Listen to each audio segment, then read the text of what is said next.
This maiden episode of the Ghana Business Report examines the challenges that SMEs face in raising finance. It is brought to you by some of Ghana's leading banks and businesses.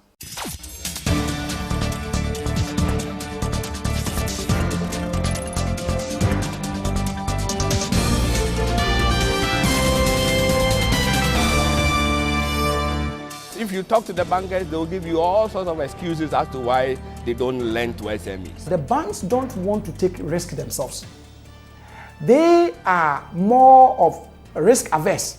I'm an entrepreneur, I'm taking risk. So we should both take risks, otherwise how can we do business? Around the world, small and medium-sized enterprises, commonly known as SMEs, play a dynamic role in their respective economies. They supply and stimulate the private sector, encourage entrepreneurial skills, and create jobs. In the United States, SMEs today create 43% of all jobs, and in the EU, 66%. But what exactly is an SME? Definitions vary according to the different economies. In Ghana, we can use the following guideline. Up to 5 employees classifies an enterprise as micro. Up to 30 employees as small, and up to 100 employees as medium. They can also be classified by turnover. An annual turnover of 10,000 cedis classifies an enterprise as micro, 100,000 as small, and 1 million as medium. But however you classify them, the fact is this: in Ghana, over 90% of all businesses fit into the SME sector and together generate over 50% of GDP and 85% of all employment. I always say Ghana is an SME country. Because if you're talking about the large companies, you can count them, indigenous Ghanaians, you can count them on your fingertips. Everybody is in SME. SMEs are set up by people who really have drive, who have seen an opportunity in terms of business that they want to take. Every country that has done well has a large SME sector. Without a credible SME, you will not have a credible developing economy. This country has not been grown by the corporates. It's been grown by the SMEs. And they are really propelling the economy. The question is whether they've gotten to where they want to go. The answer is no. Despite their numbers and despite their importance to the economy, SMEs seem seldom to reach their full potential. And you see, in Ghana, we don't know entrepreneurs. We don't like them. We just treat them shabbily. We don't give them anything. James Asaria J started his company Azatec in 2002 as a micro enterprise with 3 employees, manufacturing cookware. Once you start a micro business, as in our case, you would realize that it is very difficult for particularly the financial institutions to come to your aid or assistance. Even when they realize that the project is very viable, they are very hesitant, and hence you have to grow gradually. With few exceptions, banks across the board are reluctant to invest in SMEs. I don't want to, should I say, quibble around with this. It is fraught with a lot of risks and disasters. A typical SME may not even have any books of accounts. A typical SME may not have a business plan. A typical SME may not even have the human resources that it takes to run a company. So the risk is high. We do not manage these enterprises very well. You decide to go into business, you've got to learn the components of business. We have an attitude, the Ghanaian attitude. This is mine, and I'm going to build it and hand it over to my children. We should recognize that. That's a feature of our SMEs. Sole proprietor, owner managed. They don't want anybody to interfere in their business. They want to keep it all to themselves and their children and their family. So yes, that's the problem we have. Tell me, how many enterprises have outlived one generation? Why do we have only 35 companies on the stock exchange, for example? A stock exchange is, I think, about 20 years old now, but we only have 35 companies. Why? Even those companies that have actually moved away from SMEs and have moved into domestic mid-corporates, large corporates, refuse to even list their companies. Why do some evolve to become big multinationals?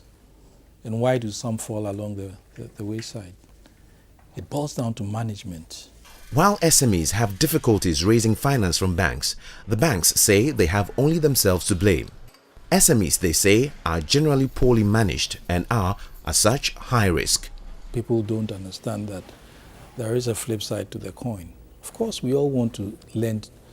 What would banks do with the liquidity otherwise? Banks want to lend the money, but they've got to be careful. At TTB, at the end of 2010, our non-performing ratio was 16%. And this is the highest since 2000. So it means that for every 100 cedis I have given out in loans, 16 cedis is bad debts. Now that is huge. If they start suffering from very bad loans spread all across, then you are eating into the asset base. I have huge amount of amounts in default that we are chasing, and some of them you can't even find addresses. You know where the person stays, you go there and the house is no more. The person is no more in the house. I have court cases that have been at the courts for 6 years, 7 years. How do I get all those things? So it's a totality of the banking business that has to be looked at. The banks build a convincing case, but SMEs say the banks themselves contribute to default rates by being too bureaucratic and inflexible. If we are going by this stringent measure, by bring business plan, bring 3 years financial, go and bring collateral, these are measures that do not help. The argument, should be, should we always look at landed property as the only means of collateral? In some cases, you look at the business proposition or the market size. Sometimes the people involved who are managing the business, the management team in place is a big collateral to ensure that your money is guaranteed as a bank.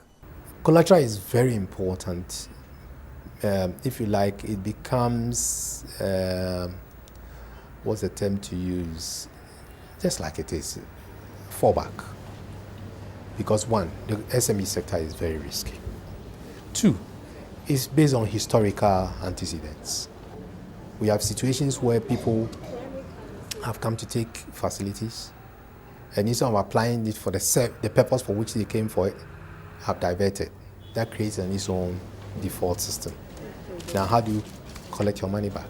Bear in mind that the money we are lending is other people's money. A lot of people think that, Standard Chartered is too conservative. They're too demanding in their requirements. They ask for this, they ask for that. Now, we've been doing this for more than 150 years around the world, and we know what works and what doesn't work. Okay? Having good ideas is not enough. It comes with a certain skill. Then help provide it, say SMEs. Most banking institutions don't have business advisory centers. They don't have them. Now many of them are saying we do SME lending. Okay? Who should develop them? And developing an SME advisory center is more than just come and deposit your funds with me. And when you need money, I'll give you a loan. It is building them, coaching them. Now, banks are not set up as business advisory services. Banks are set up to provide financing. Along the way, they can support a business by putting in certain conditions, covenants, triggers, that creates discipline around managing the facility. But to ask banks to make another step backwards to set up business advisory practices may be stretching it a bit too much. Our environment is such that you might have business people who are starting as small SMEs and might not have the know-how. They don't know what to do, but they have the acumen, they have the spirit, they have the drive, they have the ideas. Does it mean you kill it because they do not have the know-how? Yeah. I think there's a lot more to do in that space, actually. There's a lot more to do. Training, development, there's a lot more. And we will partner any organization that is ready to actually invest in that. It is something that we have done over the years. In fact, last year we ran about 4 or 5 programs for SME customers, depending on the clusters. Some banks, it seems, are taking a step in the right direction, but SMEs, on the other hand, maintain that the banks themselves lack skills. The bank itself needs training to be able to identify whom to lend the monies to. They can't use the same blanket, the same scale to say SMEs are risk, so we won't give them monies. As soon as a bank says that, the bank itself doesn't have the capacity. In a typical bank in Ghana, what do you find? Finance people manning the credit department. Where are the engineers?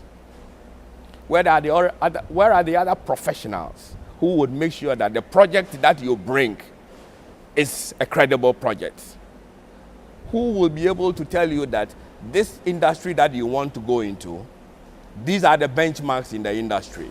It's your project meeting those benchmarks. Financial analysis is only one part of credit appraisal and project appraisal. You need technical analysis, you need marketing analysis, and this is what the banks are not doing. And so they are not able to help the SMEs grow, and so they say SMEs are a risky business. In certain quarters, there are calls to make loans to SMEs mandatory. An investor chooses the markets in which they want to play in, you see. Once you begin to force a person to do business in a certain market, then you're sort of sending the wrong signals to investors. If you were to force all banks to go and do SME, and banks were to go under, is the government going to bail them out? Is he going to pay the shareholders for asking them to do that? I think that basically banks are just like any businesses.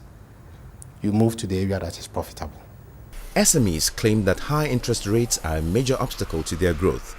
Banks are businesses like anybody else and need to make a profit. But so do we, say SMEs.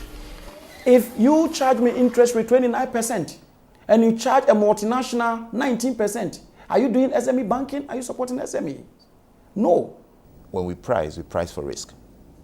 So, and that's important. That's important for the borrower to understand. So now, if as an SME, I go to the bank and I borrow at near 30%. Now, what you are telling me is that within a year, I should be able to make more than 33% profit, to be able to service the loan, pay my staff, and meet other incidental costs. There's no justification for banks to charge that huge interest rate. If I look at the market in general, those same SMEs, a lot of them even borrow from other non-bank financial institutions and are paying 6% a month, 72% per annum, and are still in business. Bear in mind, the bank is also owned by people who have put their money in here. The shareholders also require us to give a return. We are not Father Christmas. We are also in business. What business are they in? That's the question. Yes, you're a business. Lock up your doors, sit in there, and be in business. And you realize that you will not be in business because you will not make any money. If you don't lend, you don't do business. There are 2 elements to cost of money. Everybody talks about the interest rates. Of course, the interest rates are high. But the important thing is not just the interest rates which the banks charge borrowers, but the spread between those rates. The spread between what they pay savers and what they charge. That spread is too large.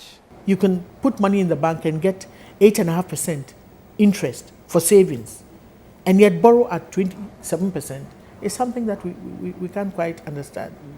And it is to the detriment of even the banks themselves. I'll explain why. The banks are trying to mobilize money, and they need that money to on-lend. If you don't pay people a credible rate of return, why should they come and save their money with you? It really doesn't make sense. And I know the governor is disturbed by it. He's saying that this is not good for business. This is not the right way. Presidents and vice presidents and central bank governors have tried all the moral suasion to try and get banks to bring down their rates. They will not. A charge the banks deny. We've lowered our rates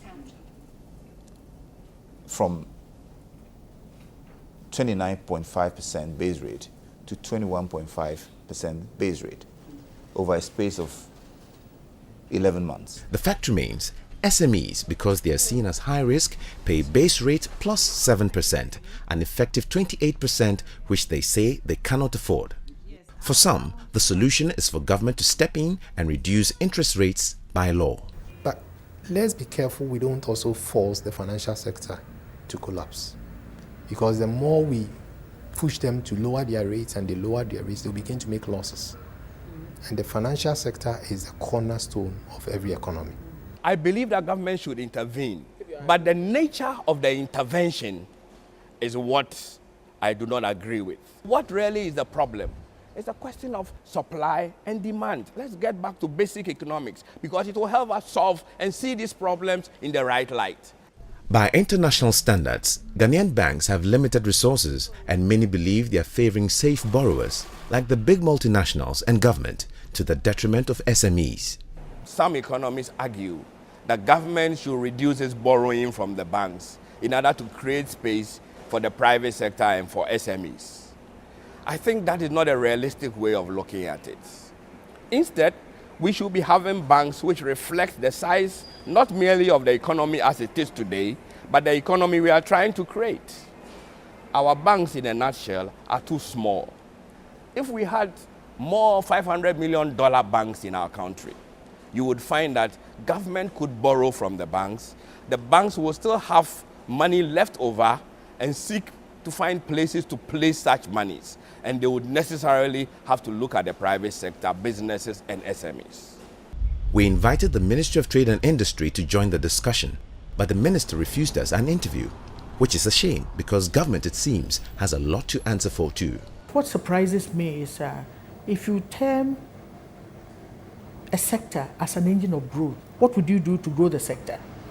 I believe it's only rhetoric.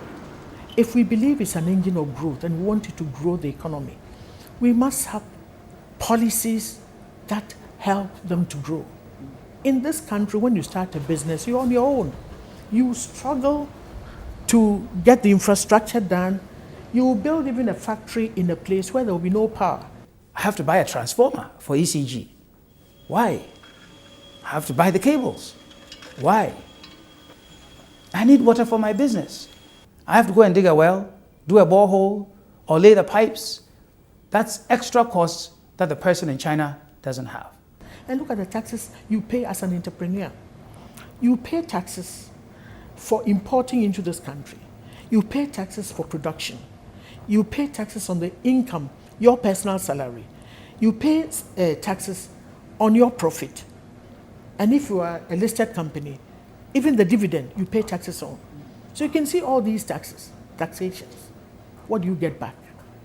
Another source of loans for SMEs are government discretionary funds. Over the years, successive governments have received millions of dollars from development partners as low-interest loans designed to help develop the private sector.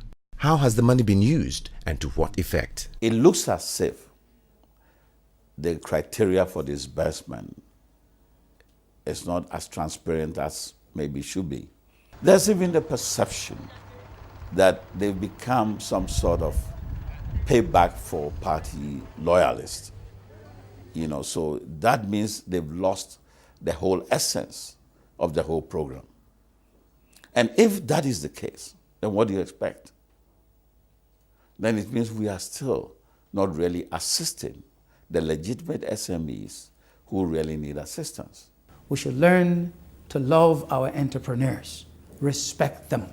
If you see someone who can employ 2, 3, 10 people, give them some respect because you don't know what pressures they are going through. We should be able to look holistically and then have a real strategic agenda for growth of our SMEs. Because things don't happen by chance. Development is a cold, calculated, deliberate process. We need to put our money where our mouth is. When people refer to the government, it's very interesting. Who is the government? You and I are part of it. The citizen is part of it. We are the people. Don't say it's government money. It is our money. It is our country. So the responsibility of development does not only rest with the government, it rests with us. I don't want to hold brief for the banks, but sometimes we must also ask ourselves some few questions. And for that matter, I think that we as enterprise operators must also understand that it's a give and take affair. Banks need to assess them, their position. Do they want to be consumer bankers, SME bankers, or corporate bankers? If you want to be all things to all men, then again you have to put in place systems and structures. Believe you me, the corporates will come and they will move on. It's the SMEs that will sustain a bank. It's the SMEs that will provide the bread and the butter for the banks. So the earlier we focused on that, the better for all of us and for the country.